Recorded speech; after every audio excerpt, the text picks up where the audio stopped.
ایک انہوں نے کہا کہ زید کا ایک سیوک اکاؤنٹ ہے جو مضاربہ بیس ہے، یعنی مضاربہ اکاؤنٹ اس کو کہتے ہیں کہ وہ بینک والے آپ کا پیسہ استعمال کرتے ہیں کسی تجارت وغیرہ میں، اور اس سے جو پروفٹ ہوتا ہے وہ خود بھی رکھتے ہیں اور آپ کے اکاؤنٹ میں بھی ڈلواتے ہیں۔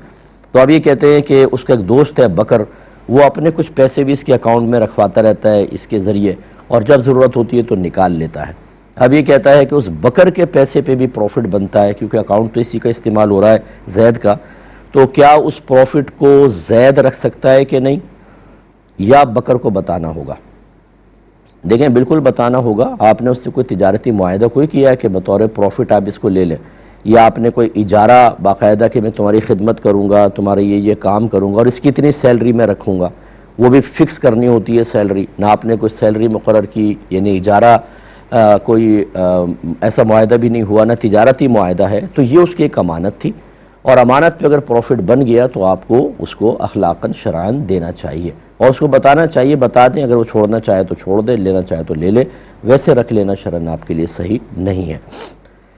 ایک یہ بچے نے کہا کہ میں یونیورسٹی میں پڑھتا ہوں، بعض لڑکوں نے ایناٹومی کا فائنل ایگزام کا کویسچن پیپر سر کی USB سے چرا لیا اور پھر وہ لڑکا لڑکیوں میں تقسیم کر دیا، تو میں تو اس میں شامل نہیں تھا ان کے کہنے کے مطابق، اور اب تمام سٹوڈنٹس اسی سے تیاری کر رہے ہیں، تو کیا میں ان کویسچنز کو بنیاد بنا کے تیاری کر سکتا ہوں کہ نہیں، میرے حق میں یہ جائز ہے یا نہیں ہے؟ دیکھیں یقیناً اگر تو آپ USB کے جو پہلی بات تو یہ کہ یہ گناہ تھا، بہت بڑا گناہ، جب ڈاکٹری نقل کر کے اس طرح کام کریں گے تو آگے چل کے کیا ہوگا؟ وہ تو پھر اس کو نقل کر کے ہی بس کر لیں گے نا۔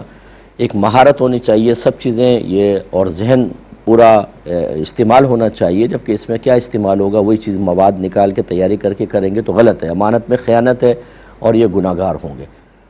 لیکن ایسی صورت میں دو چیزیں ہو سکتی ہیں، پہلی بات تو یہ کہ امتحان سے پہلے آپ ٹیچر کو بتائیں کہ آپ کا یہ پیپر لیک ہو چکا ہے اور آپ دوسرا پیپر بنائیں، لیکن اس میں آپ سامنے نہ آئیں، یعنی اس طرح کے ظاہر نہ ہو کس نے کہا ہے، ورنہ آپ کو تو قیمہ بنا دیں گے، ہماری پبلک ایسی ہوتی ہے۔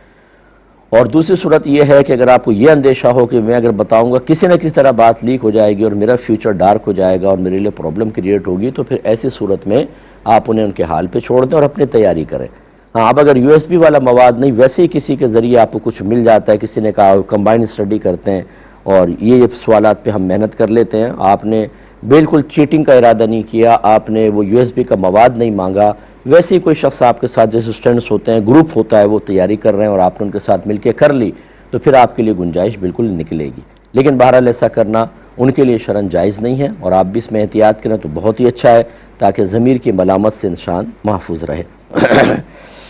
دیکھیں چھری چلائی، وہ شاید الٹی چلا دی یا بھونٹی چھری ہوگی کہ جس سے تھوڑی سی کھال بھی پھٹ گئی جانور کی،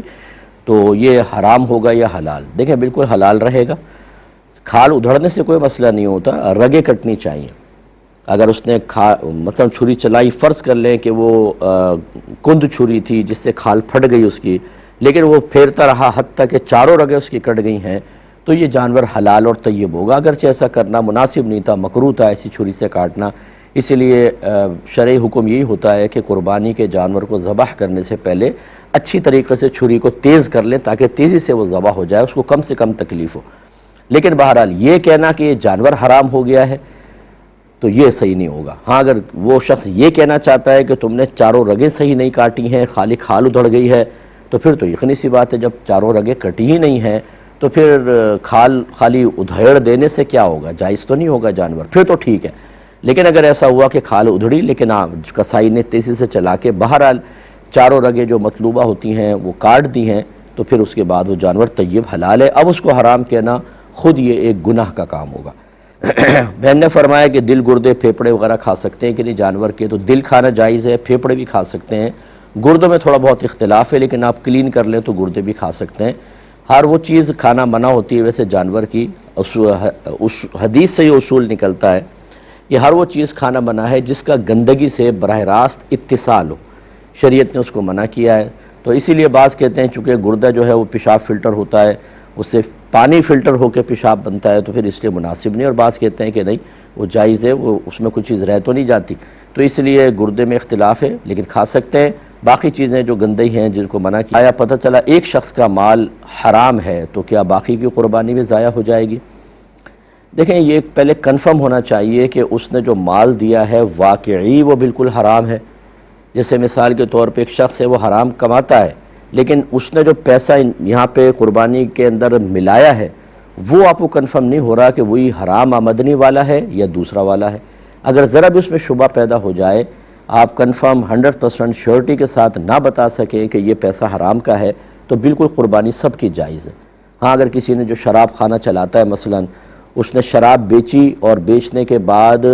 پیسہ فوراً حصے میں ملایا آپ کی نگاہوں کے سامنے، تو پھر یہ گڑبڑ پیدا ہو سکتی ہے کہ ایک کا مال اگر حرام ہے تو باقی کی قربانی پہ اثر ہوتا۔ لیکن اگر ایسا نہیں ہے تو حسن ظن قائم آپ کر سکتے ہیں۔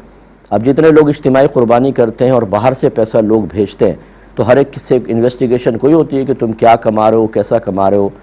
گمان یہی ہوتا ہے کہ وہ حلال بھیجا ہوگا، لیکن یہ بھی تو ہو سکتا ہے کہ حرام پیسہ بھیجا ہو۔ تو جب یہ شک و شبہ والی صورتحال ہوتی ہے تو قربانی جائز ہوتی ہے۔ تو آپ اگر تو اس شخص سے